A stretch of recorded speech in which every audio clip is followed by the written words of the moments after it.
Hello दोस्तों, नमस्कार। कैसे हैं आप सब? उम्मीद करता हूं कि बढ़िया होगे और आपकी पढ़ाई भी बढ़िया चल रही होगी। साथियों, यूजीसी ने 31 तारीख को एनटीए यूजीसी ने आंसर की जारी कर दिया है। और आंसर की जारी होने के बाद से हमारे मन में बहुत सारे डाउट आ रहे हैं। उन्हीं डाउट को लेकर आज हम आए हैं सॉल्व करने के लिए और देखेंगे कि अब आगे क्या करना चाहिए। साथियों, यूजीसी नेट ने जब आंसर की जारी कर दिया, आंसर की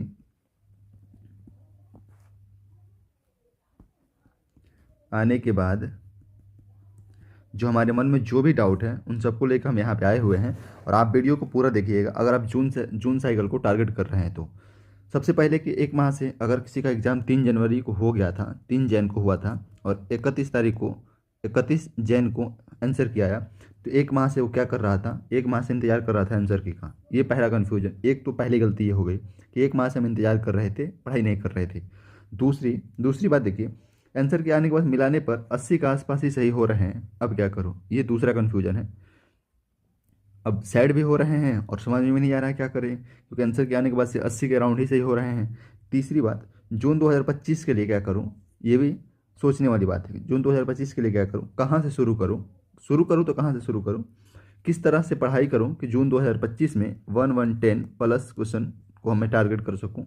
और कौन सी बुक लेकर आए, ये भी एक कन्फ्यूजन है कि सोर्स क्या फॉलो करें, कुछ समझ में नहीं आ रहा। सातवां पॉइंट है, कुछ समझ में नहीं आ रहा। इन्हीं 7 पॉइंट को लेकर आज हम देखने आए हैं कि आखिर क्या करें, कौन सी बुक लाएं, किस सोर्स को फॉलो करें, कितने देर तक पढ़ाई करें, कहाँ से शुरू करें। तो देखिए, सबसे पहले हमने एक माह टाइम गंवा दिया है क्या, इंतजार कर करके। अब आंसर क्या आ रहा है तो समझ में आ रहा है कि 80 के राउंड ही सही हो रहा है, इससे ज़्यादा नहीं सही हो रहा। अब हमको क्या करना चाहिए? साथियों, अगर आपका आंसर की आज से आप मिलाने पर 110 के आसपास सही हो रहा है, पॉलिटिकल साइंस से जेआरएफ है, सॉरी जनरल है, तो अब तो कोई टेंशन नहीं है। ओबीसी है 17 क्वेश्चन के अराउंड भी सही हो रहा है, 1718 सही हो रहे हैं तो भी कोई टेंशन नहीं, जेआरएफ हो जाएगा। ईडब्ल्यूएस है 17 के अराउंड सही हो रहा है तो भी, मैं कट ऑफ का भी अनुमान लगाया हूँ, आप उस वीडियो को भी आके देख सकते हैं। SC ST है 100 के अराउंड भी सही हो रहा है, 102 103 सही हो रहे हैं तो भी कोई दिक्कत नहीं है, आप जेआरएफ के लिए सेफ है। बाकी अगर आपका नेट उसी के अकॉर्डिंग 10 10 क्वेश्चन 8 8 क्वेश्चन घटा लीजिए तो नेट में भी आ जाएगा। पर 80 के अराउंड सही हो रहा है तो केवल हो सकता है कि पीएचडी क्वालिफाई करे अगर आप जनरल नहीं है तो। अदरवाइज कुछ नहीं हो पाएगा, नेट और जेआरएफ दोनों में से कोई भी नहीं हो पाएगा। तो अब क्या करें? एक माह का टाइम खराब हो गया, हमारा अगला साइकिल जो है वो जून में ले लेगा। तो अब हमारे पास बच रहे हैं, फेब स्टार्ट हो गया जिसमें 2 दिन खत्म हो गया, मार्च, अप्रैल, मई। इसको आप हटा दीजिए, मार्च अप्रैल और मई 3 महीना जो है वो पूरे पूरे 3 महीना बच रहा है। मैं 3 महीने ही मान के चलूँ क्योंकि फेब अब शुरू हो गया तो अंत हो जाएगा, पता नहीं चलेगा। जून में हमारा एग्जाम है तो क्या करें?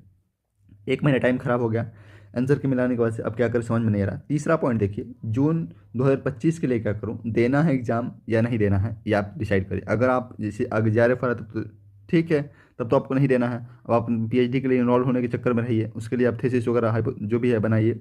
पर अगर आपको जैसे अब कैटेगरी में कट ऑफ में नहीं आ रहे हैं, किसी भी कैटेगरी से कट ऑफ में नहीं आ रहे हैं, तो अब क्या करना है आपको? सबसे पहला काम जो है साथियों, देखिए, एक बार मेरे पे भरोसा करिए, मैं 4 बार ऑलरेडी नेट क्वालिफाई हो चुका हूँ। इस बार भी मेरा अच्छा खासा स्कोर है, 107 108 स्कोर बन रहे हैं अभी, जो डिलीट नहीं हुआ उसको लेके।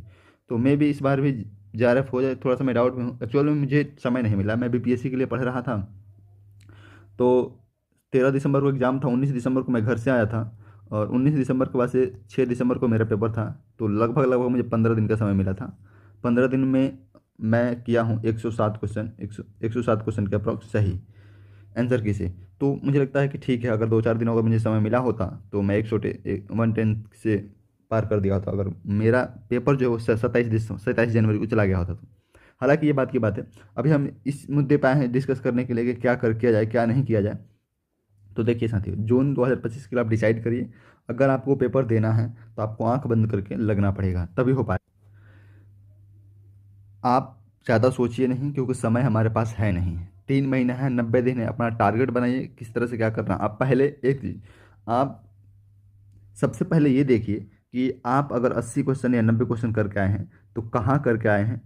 अगर पेपर 1 में करके आए हैं 30 प्लस, पेपर 2 में करके आए हैं जितना भी क्वेश्चन 50 के अराउंड, तो आप ये देखिए अगर हम इसमें 30 किए या फिर इसमें अगर 20 किए हैं, इसमें 60 किए हैं, तो ये 20 जो सही हुए हैं वो किस यूनिट से सही हुए हैं, 10 यूनिट में किस यूनिट से सही हुए हैं, किस यूनिट से ज़्यादातर क्वेश्चन गलती हो गए हैं। क्या मैथ रीजनिंग जो डीआई है वो भी गलती हो गया है, कंप्रीहेंशन है वो भी गलती हो गया है, या फिर कहाँ से गलती किया है। इस 60 क्वेश्चन जो सही करके आए इसको भी अब पहले आप उसको बांटिए कि किस भाग से सबसे ज़्यादा गलती करके आए हैं, कौन सा पोर्शन है, आईआर है गलती करके आए हैं, या फिर थियरी थिंकर से वहाँ से गलती करके आ रहे हैं, या फिर पब्लिक एडमिनिस्ट्रेशन है वहाँ से गलती करके आए हैं, कहाँ से गलती कर रहे हैं। अब इसको आपको डिवाइड करना होगा।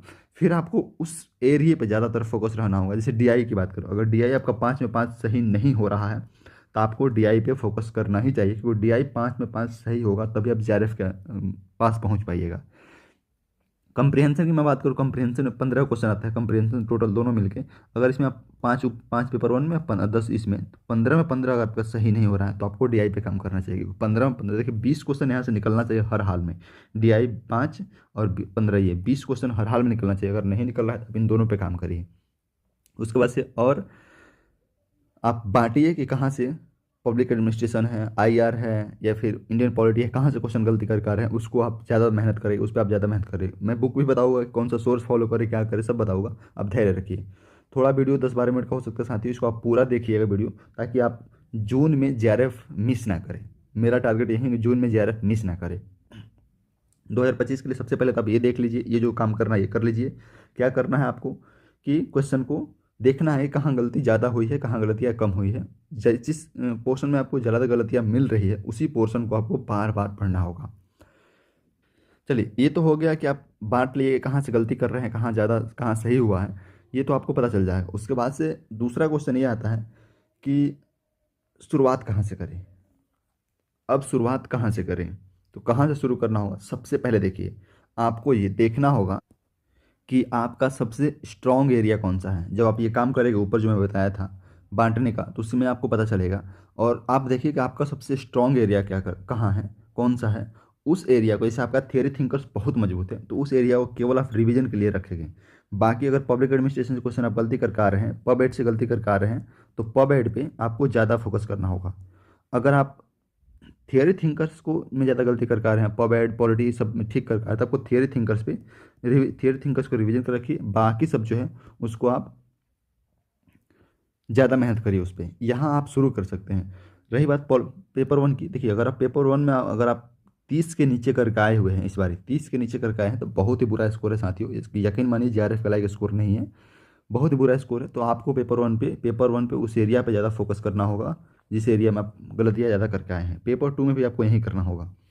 देखिए, मेरा एक टारगेट ये है कि 20 क्वेश्चन जब हम सही करेंगे, 5 डीआई, 25 क्वेश्चन, 5 मैथ रीजनिंग का, 5 डीआई का, 5 डीआई का, 5 जो है वो मैथ रीजनिंग का, और 15 क्वेश्चन जो है वो कॉम्प्रिहेंशन का। तो अगर हम ये 25 क्वेश्चन कर ले रहे हैं तो 150 में 25 क्वेश्चन आप मैनेज करिएगा तो 120 क्वेश्चन बन रहे हैं। यानी कि इसमें हमको 100% एक्यूरेसी रखना। 125 क्वेश्चन पे ही हमको फाइट करना है, तो जेआरएफ के नज़दीक आसानी से पहुंच सकते हैं। यही आपका टारगेट होना चाहिए। तो आप देखिए, आप देख लीजिए किस पोर्शन में आपका सबसे ज़्यादा गलती हुआ है उसको छोड़िए, सॉरी उसी को पकड़िए। जिसमें आपका कम गलतियाँ हुआ है उसको आप केवल रिविजन करके रखें। पढ़ाई किस तरह से करें साथियों, देखिए PYQ एक अहम रोल निभाता है। अगर आप, जैसे मैं एक PYQ का सीरीज डाला हूँ, इस पर आप देखिएगा उसको जाके। PYQ से 40% क्वेश्चन जो है, यानी कि लगभग 50 से 60 क्वेश्चन, 150 में 50 से 60 क्वेश्चन ऐसे हैं जो PYQ से डायरेक्ट इनडायरेक्ट मैच कर रहे हैं, प्रत्यक्ष या परोक्ष रूप से मैच कर रहे हैं। जैसे आप देखे हो या पॉलिटिकल साइंस में एक पीटर ड्रकर का एक बहुत ही फेमस बुक है, पीटर ड्रकर का, वो हर बार पूछा हुआ है, पिछले 3 बार लगातार पूछ रहा है। तो आप PYQ को कभी इग्नोर नहीं कर सकते हैं, PYQ को साथ लेके चलना होगा। दूसरी बात, आपको क्वेश्चन करते टाइम पे आपको ध्यान देना होगा एलिमिनेशन प्रोसेस किस तरह से काम करता है। वो मैं अपने PYQ के सीरीज में बताया हूँ कि किस तरह से 40% क्वेश्चन केवल एलिमिनेशन प्रोसेस, कॉमन सेंस और PYQ से कर सकते हैं।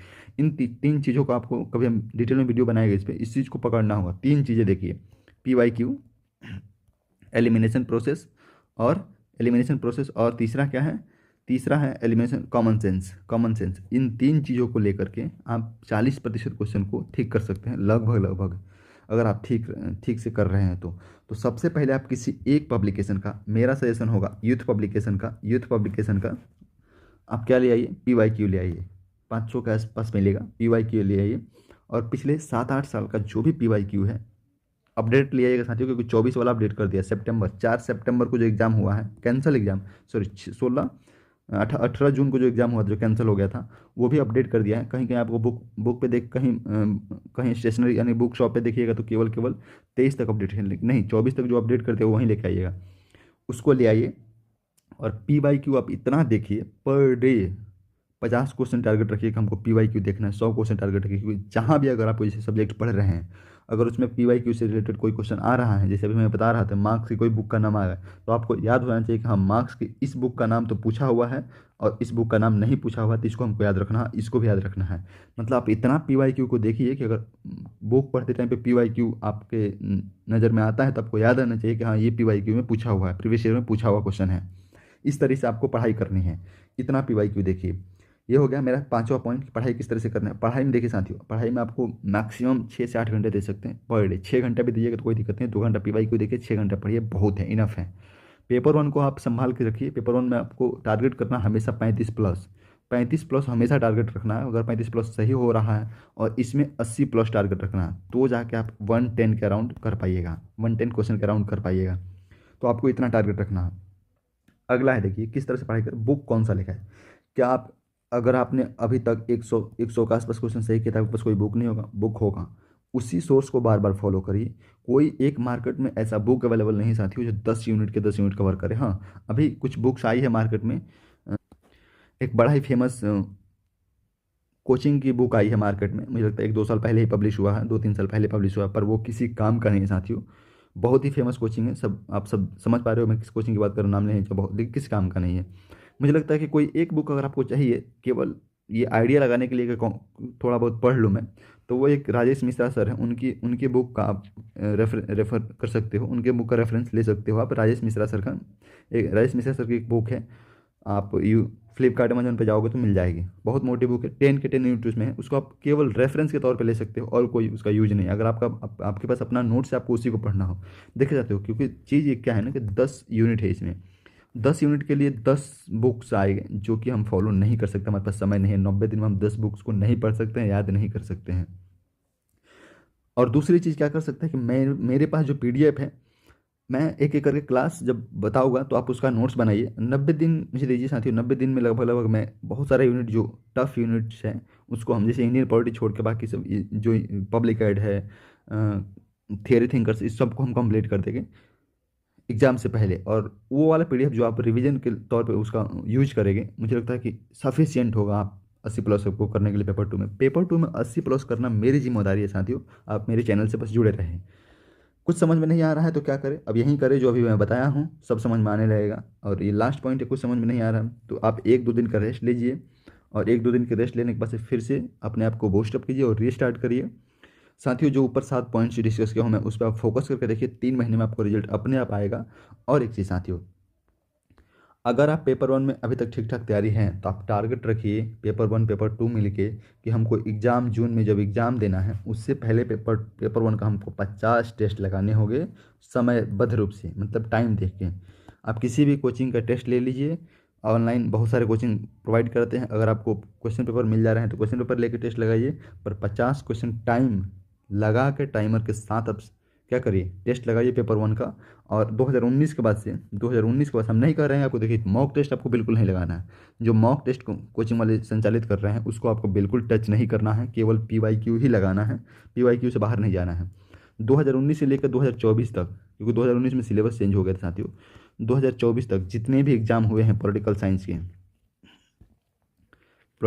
के, उस सब का आप टेस्ट लगाइए, उस सब का आप टेस्ट लगाइए समयबद्ध रूप से। और जो क्वेश्चन उसमें देख साथियों, इसके लिए आप मेरे चैनल को जोड़ सकते हैं कि हम PYQ का जो सीरीज चला है उसमें बहुत अच्छे से एक्सप्लेन कर रहे हैं, और मुझे लगता है 40-45% तैयारी आपका उससे हो सकता है, तो आप उसको फॉलो करिए। और साथ ही आप PYQ का यूथ पब्लिकेशन का बुक ले आइए, किसी पब्लिकेशन का जो आपके पास आसपास अवेलेबल है, लेकिन यूथ पब्लिकेशन में जो मुझे लगता है कि एक्सप्लेनेशन दिया हुआ अच्छे से दिया हुआ है, इसलिए मैं आपको उसको रेफ़र कर रहा हूँ। तो आप उसको ले आइए और उसको देखिए। ये टारगेट आपको रखना है 50 टेस्ट, 2019 से 2024 के जितने भी टेस्ट है वो सारे टेस्ट लगाने हैं। और अब आप टेस्ट में, इसमें देखिए, इसमें आपको हो सकता है कि पहला टेस्ट लगाइए तब 20 के आसपास क्वेश्चन सही हो, लेकिन जिस दिन आप करते रहिए और भागे नहीं, 50वां टेस्ट लगाइएगा, उस दिन मैं आपको गारंटी दे रहा हूँ कि आप 35+ स्कोर अपने आप कर दीजिए केवल टेस्ट लगा के। तो साथियों घबराएं नहीं, थोड़ा सा धैर्य बनाएं, 1-2 दिन की रेस्ट लीजिए, 1-2 दिन के उसके बाद से आप अपना फिर से तैयारी में स्टार्ट करिए, तैयारी में जुड़ जाइए। बिल्कुल आपको परेशान नहीं होना है, आप मेरे चैनल से जुड़े रहिए, हमेशा जुड़े रहिए। और बाकी हम आपके साथ हैं। आप 80+ हम आपको करवा के रहे हैं पॉलिटिकल साइंस में। आप पेपर 1 का प्रिपरेशन, पेपर 1 में देखिए, पेपर 1 में जो इंपॉर्टेंस है, जिससे जो इंपॉर्टेंट टॉपिक है, जिससे हर साल सवाल पूछते रहता है, जैसे मूक हो गया, हैं स्वयं प्रभा हो गया, स्वयं प्रभा स्वयं प्रभा और प्रभा हो गया, इन सब जो भी है, स्वयं प्रभा प्लस हो गया, ये सब। फिर आपको देखिए लॉजिकल रीजनिंग का मैक्सिमम टॉपिक जो है मैं करवा दूंगा यहाँ पे, क्योंकि उसके बाद से हायर एजुकेशन, मतलब पेपर 1 के लिए आप जुड़ सकते, पेपर 1 में 25 क्वेश्चन टारगेट मैं कर दूंगा। मुझे लगता है कि थोड़ा सा आप मेहनत करेंगे तो 25 क्वेश्चन में वो आप आसानी से कर सकते हैं, क्योंकि हमारे पास 90 दिन है और मैं 1 मैन आर्मी हूँ। मुझे लगता है कि बहुत सारा मेहनत करता हूँ आप लोगों के लिए, वीडियो बनाने में, सब कुछ करने में। तो आप इसका थोड़ा सा आप कमेंट बॉक्स में आप पॉजिटिव रिव्यू दीजिए, जो कि मेरे लिए मोटिवेशन का काम करेगा। चलिए साथियों, मिलते हैं नेक्स्ट वीडियो में। आप वीडियो बहुत लंबा खींच गया है, 15 मिनट प्लस हो गया है, और आप वीडियो को पूरा देखे होइएगा तो आपको समझ में आएगा कि क्या करना है आगे। 2 दिन का रेस्ट लीजिए, फिर से जुड़िए मेरे साथ, चलिए साथियों, हम आपको JRF तक का सफ़र पूरा करवा देंगे। धन्यवाद।